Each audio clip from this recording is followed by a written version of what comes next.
కేసీఆర్కు సిట్ నోటీసులు ఇవ్వడం అనేది ఆహ్వానించదగ్గ పరిణామం. కేసీఆర్కు తెలియకుండా గత ప్రభుత్వంలో ఏమీ జరగలేదు, ఏమీ జరగదు కూడా. ఇవన్నీ కూడా కేటీఆర్, హరీష్ రావు, కవిత, సంతోష్ రావు, ఇంకా వినోద్ రావు, ఇవన్నీ కూడా ఉత్సవ విగ్రహాలు. ఏమైనా కేసీఆర్ చెబితేనే ఏ పనైనా జరిగింది, ఏ డిపార్ట్మెంట్లో అయినా. ఇంకెందుకు గత ప్రభుత్వంలో పనిచేసిన మంత్రులు కూడా కేవలం కేసీఆర్ ఆదేశానుసారమే పనిచేసిన మాట వాస్తవం.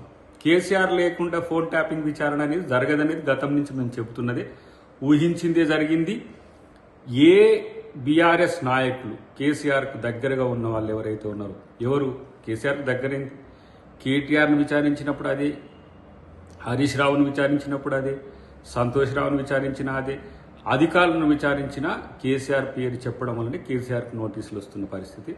కాబట్టి ఇదేదో మళ్ళీ వాళ్ళు ఏదో కక్ష సాధింపు చర్యలు, రాజకీయంగా కేసీఆర్ని అబాస్పాలు చేయడానికి రేవంత్ రెడ్డి గారు చేస్తున్న కుట్ర, ఇట్లాంటివన్నీ వస్తాయి డెఫినెట్గా. వాళ్ళు ఏంటంటే తప్పించుకోవడానికి, తప్పు చేసి తప్పించుకోవడానికి బీఆర్ఎస్ చేసే ప్రయత్నాలు అన్నీ కూడా ఈ 2 సంవత్సరాల కాలంలో అందరికీ తెలుసు.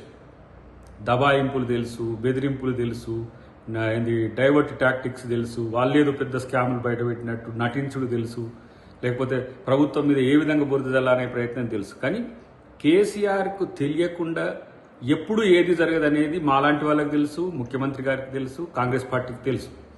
కాబట్టి ఇవాళ కేసీఆర్ నోటీస్ తీసుకున్న తర్వాత వాస్తవాలను చెబితే అది అన్నింటికీ మంచిది. ఎందుకంటే దానివల్ల